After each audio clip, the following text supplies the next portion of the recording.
Have you ever stopped to think that some habits you've held onto for years might quietly be draining your joy, health, or even your sense of purpose?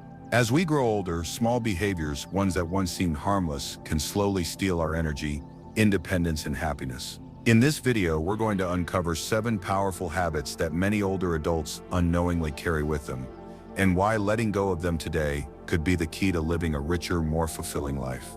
If you want your golden years to be truly golden, you won't want to miss this. Before we dive in, don't forget to subscribe to The Wise Senior and hit the notification bell. We bring you simple, uplifting, and science-backed advice to help you stay sharp, strong, and joyful through every chapter of life. Ready? Let's begin.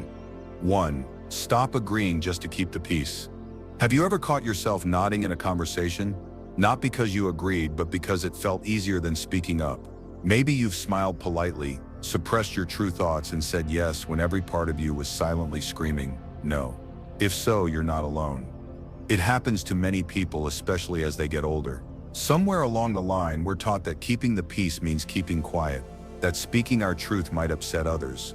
So it's better to stay agreeable, even when it costs us something important, ourselves. Here's the truth that often goes unspoken. Every time you silence your voice for the sake of comfort, you chip away at your self-worth.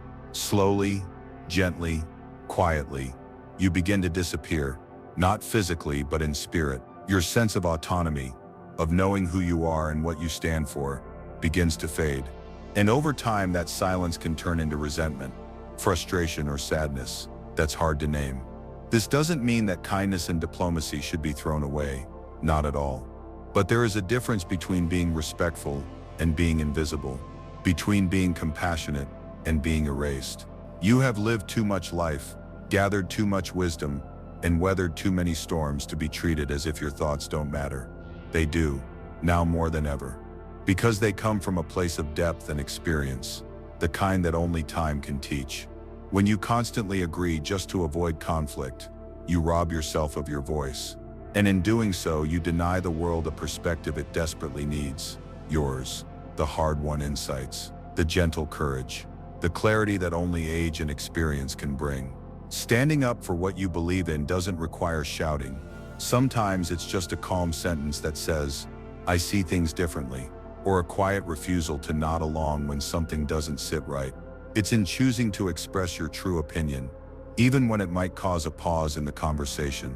That pause is not danger, it's space. Space for truth to be spoken. Speaking your mind doesn't make you difficult, it makes you honest. And honesty, when rooted in kindness, is one of the most beautiful gifts you can give, not only to others but to yourself. It's also worth remembering, when you always say yes to others, you might be saying no to yourself, no to your values, no to your comfort, no to your truth. Over time, that builds a quiet ache, a feeling of being disconnected from who you really are. But that's not the end of the story. You can begin again, today, with one sentence, one moment of courage, one breath where you choose to speak, not silence. The people who truly value you will listen, and if they don't, that tells you something too. Your voice is not just allowed, it's needed. So ask yourself, when was the last time you really spoke your truth? When was the last time you felt heard, not just by others, but by yourself? You've spent a lifetime gathering wisdom. Don't let it go unheard. Don't trade your voice for momentary ease, because real peace, the kind that lasts, starts within. And it starts when you stop agreeing just to keep the peace and start honoring your own. 2. Stop isolating yourself. Have you ever found yourself sitting in silence? Not because you enjoy the quiet, but because you don't know who to call anymore? Maybe the days feel longer, the house a little too quiet, and the moments that once felt full are now hollow. If so, you're not alone. And you're not meant to be. Loneliness has a way of sneaking into our lives. It doesn't announce itself with fanfare. It simply arrives when old friends drift away, when mobility becomes harder, or when energy for socializing begins to fade. You tell yourself, "I'm fine on my own," but deep down something aches. The truth is, we are wired for connection, and without it, something inside begins to dim. Here's what most people don't realize. Isolation doesn't just affect the heart emotionally. It takes a toll on your physical health too. Studies have linked prolonged loneliness to increased risks of heart disease, depression, cognitive decline, and even a shorter lifespan. It's not just about feeling alone. It's about what that loneliness does to your body and your spirit. But it doesn't have to stay this way. Connection doesn't have to come in grand gestures or crowded gatherings. It can begin with something as simple as a phone call, a short walk with a neighbor, a shared cup of coffee. Reaching out, even if your voice trembles a little, even if it feels awkward at first, because what you gain in return, a laugh, a shared story, a moment of warmth, is more than worth it. Some people hesitate. They worry they've been away too long, that no one wants to hear from them. But here's the beautiful truth. People are often waiting for someone to reach out first, and that someone could be you. You might think it's too late to rebuild your social life. It's not. Community centers, clubs, local classes, even online groups are full of people who feel just like you do, hoping to connect, to share, to belong. You don't have to be the life of the party. You just have to show up, heart open, even just a little. It's also okay to take small steps. You don't need to fill your calendar overnight. One meaningful conversation can nourish your soul more than a dozen small talks ever could. Quality matters more than quantity. Think about the stories you carry, the experiences you've lived, the lessons you've learned. These are treasures, and someone out there needs to hear them. Whether it's a younger person who craves guidance, or a peer who longs to feel understood, your voice holds more power than you know. So today, ask yourself, is there someone I've been meaning to call? Is there a group I've thought about joining? Is there a neighbor I could invite for tea? Don't wait for perfect circumstances. Start with a simple act, because connection is not just a luxury, it's a form of healing, of vitality, of remembering that you are not invisible, not forgotten, and certainly not finished. Loneliness thrives in silence, but connection, it begins with a hello. 3. Stop neglecting your health because you think it's too late. There's a quiet but dangerous voice that many people begin to hear as they grow older. It says, "Why bother now? I'm too old. What difference will it make?" Maybe you've heard it too. Maybe you've felt a twinge in your back or a shortness of breath during a walk and thought, well, that's just how it is at my age. You've learned to live with it, to adjust, to accept the aches, the stiffness, the slower days. And in doing so, you might have stopped doing the small things that once kept you strong, active, and in charge of your life. But here's the truth. It is never too late to care for your body. Not in your 60s, not in your 70s, not even in your 80s. There's a powerful misconception that once we pass a certain age, taking care of our physical health won't make a meaningful difference. That belief is not only wrong, it's harmful. Because the truth is, your body responds to care, no matter how old it is. Even the smallest changes, taking daily walks, eating more fresh foods, drinking more water, scheduling regular checkups, can create real measurable improvements in your strength, energy, and overall well-being. Let's pause for a moment. Think about the last time you truly felt proud of your body. Maybe it was years ago, or maybe it was something as recent as getting up without pain, or carrying groceries without help. These moments still matter, they still exist, and they're still possible. But they start with you saying, I deserve to feel better. Your body has carried you through so many seasons of life, raising children, building a career, caring for loved ones, weathering loss and joy. Isn't it time you started caring for it too?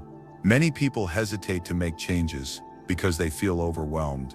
They imagine going to the gym, lifting weights, or completely overhauling their diet. But the truth is, your health isn't rebuilt by extremes. It's rebuilt one small step at a time. Start with a 10-minute walk each day. Stretch gently in the morning. Swap out one processed meal for something wholesome. Drink one extra glass of water. These may seem like drops in the ocean, but over time they ripple into stronger muscles, better balance, improved sleep, and sharper mental clarity. There's science to back this up too. Studies have shown that older adults who engage in even light physical activity regularly experience reduced risk of heart disease, fewer falls, improved memory, and even lower rates of depression. Your health isn't just physical, it's emotional too. When you feel good in your body, your outlook on life begins to shift. You begin to hope again, dream again, Believe that the future still holds something beautiful. And here's something else to remember. Caring for your health sends a powerful message to yourself and those around you. It says, I still matter. My life still has value. I'm not done yet. If you've been skipping checkups because you already know what the doctor will say, or avoiding movement because it's just not worth the effort, I invite you to reconsider. Your health isn't a luxury, it's your foundation. And just like a house needs maintenance to stay safe and strong, your body needs attention to carry you through your days with grace and dignity. So no, it's not too late. It's right on time. If this resonates with you, let me ask, what is one small thing you could start doing today, right now, that your future self will thank you for? A walk around the block, a healthy breakfast, booking that doctor's appointment you've been putting off. You don't have to do it all. Just start with one, then another. And slowly, gently, you'll begin to feel the difference, not just in your body, but in your sense of self, your spirit, your joy. Because you are still here, you are still living, and your body, no matter what shape it's in, is still worth caring for. 4. Stop living in the past. It's comforting to look back. The warmth of old memories, familiar faces, and moments you once cherished can bring a quiet kind of joy. But when we spend too much time living in the past, we risk losing something even more precious, our present. You may have caught yourself doing it, sitting by the window watching the sun dip below the horizon, and instead of noticing the golden light, your mind drifts back to a time when the house was full of voices, when someone you loved still sat across from you, when your body felt stronger, your days felt fuller. There's nothing wrong with remembering. Memory is a beautiful gift, but when nostalgia becomes a shelter we refuse to leave, it quietly becomes a cage, a place where the world stops moving forward, where growth is paused, and where joy in the moment gets muffled by what used to be. Perhaps you tell yourself, those were the best days of my life, and maybe they were, but that belief also carries a quiet sorrow. The suggestion that nothing ahead could ever match them. That's not just untrue, it's unfair. Unfair to yourself, to the people around you, and to the possibilities still waiting. The truth is you are still here, breathing, thinking, feeling. The present moment is not just a waiting room, it's your life, right now. And even now, life is offering you chances, not the same ones as before, perhaps, but new ones, smaller maybe, but no less meaningful. What if you allowed yourself to step back into today with the same curiosity you once had for tomorrow? What if instead of clinging to what's gone, you made space for what could still be? Living in the past is tempting because it feels safe. The story is already written. There are no surprises, no uncertainties, but that safety can steal your spark. You start turning down invitations, saying no to new things, because they don't look like what you once knew. You hold on to grief longer than joy. And slowly you begin to feel like a shadow of who you were, rather than the whole person you still are. It's time to stop letting memory write your future. You can honor the past without being trapped in it. You can hold on to your stories while still writing new ones. And even now, yes, even now, Joker, you can discover things that move you, surprise you, fill your heart with something real. Maybe it's a new friend, a book you never thought to read, a garden to plant, or a song that reminds you life still dances. You are not done, and life is not done with you. So take a deep breath, look around, let today matter. Let this moment count. And if you're still with me, I'd love to know, what memory do you treasure most? And what small thing can you do today to create a new one? Comment below. Let's remind each other that the present too is worth remembering. 5. Stop sacrificing yourself for others too much. There's a quiet kind of exhaustion that comes from giving too much for too long.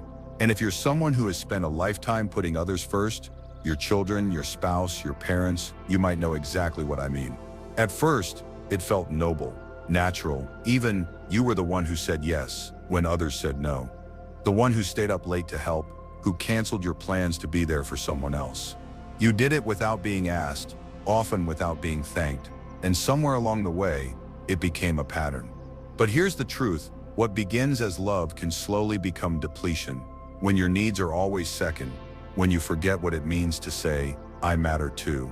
You begin to disappear from your own life. You wake up tired, not just in your body, but in your heart. The people around you may not even notice. Why would they? You've trained them to believe you're always available, always okay, always fine, and now you're running on empty. This isn't selfishness talking, it's survival. Because no one, not even the most loving parent or devoted partner, can keep pouring from an empty cup. Somewhere along the way, you stopped asking, "What do I need?" You forgot that your happiness isn't optional. It's essential, that your well-being isn't a luxury, it's a responsibility. Maybe you've noticed the signs. You feel irritated, but you can't explain why. You long for rest, but you feel guilty taking it. You help and help and help, but deep down, you're wondering, when is it my turn? Here's a reminder you might need to hear today.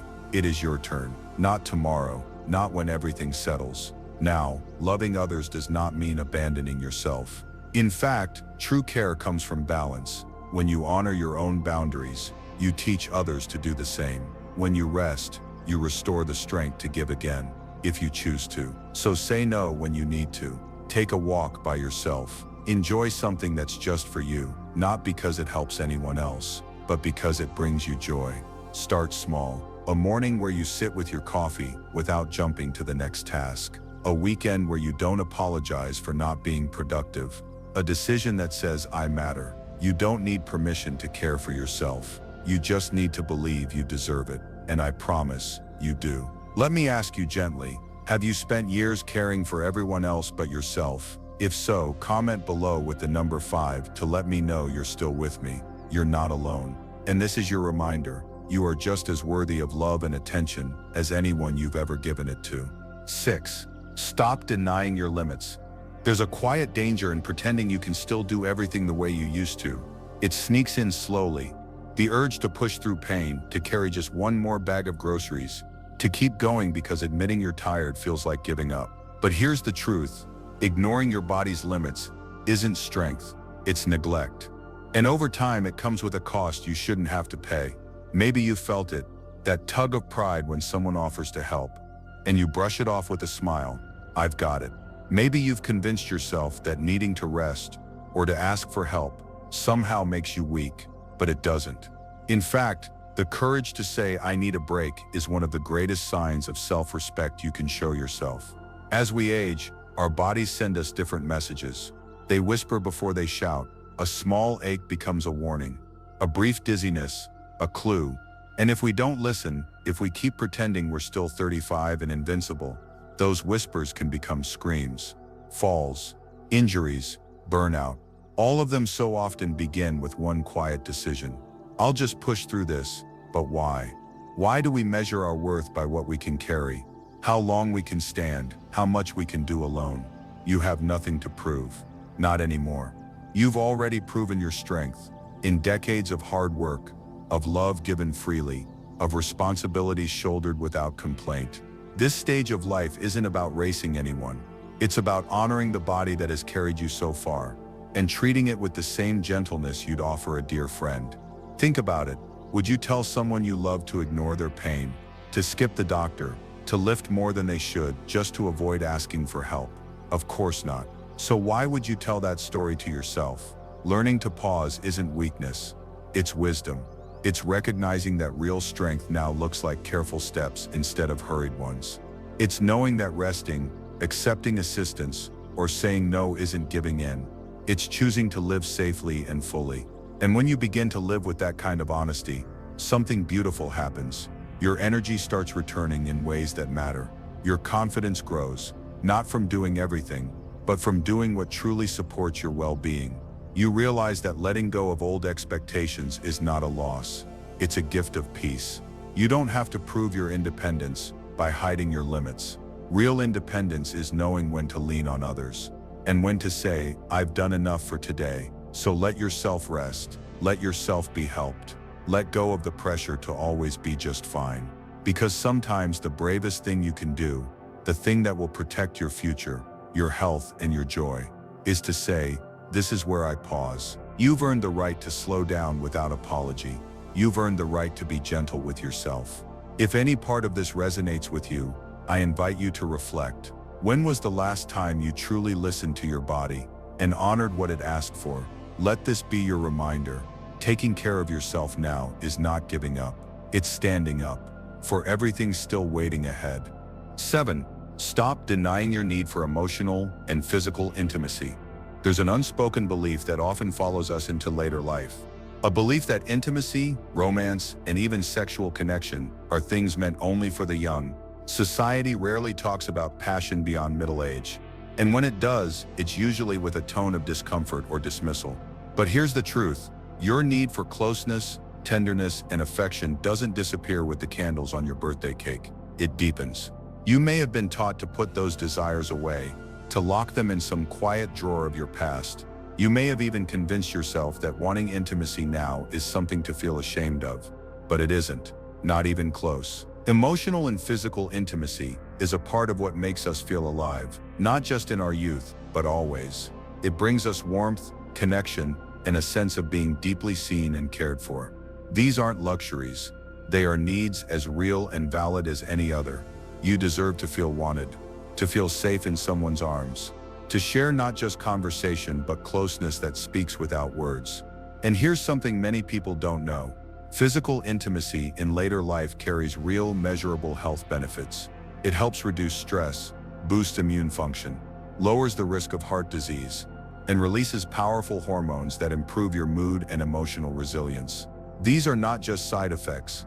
They are signs that your body and spirit thrive on connection. But perhaps even more powerful than the physical is the emotional intimacy. In any form reminds you that you are still capable of love and still worthy of being loved. It opens space for vulnerability, joy, laughter, and trust. And those are things that never go out of style. The hardest part sometimes is giving yourself permission to want them. Because let's be honest, the world hasn't made it easy. We are bombarded with images and messages that tell us desire is for the young, that wrinkles and gray hair don't belong in the realm of romance. But that's a lie we've heard for too long, and it's time to unlearn it. You are not too old for affection. You are not too old for touch. You are not too old to fall in love. Whether for the first time, again, or simply deeper with the partner you already share your life with. And if you've lost someone, if grief or time has placed a pause on that part of your heart, know that rediscovering intimacy doesn't erase the past. It honors it and builds gently upon it. Of course, physical changes happen. Of course, things feel different than they once did. But intimacy at this stage of life can be slower, more mindful, more emotionally rich. It's not about performance or appearance. It's about connection.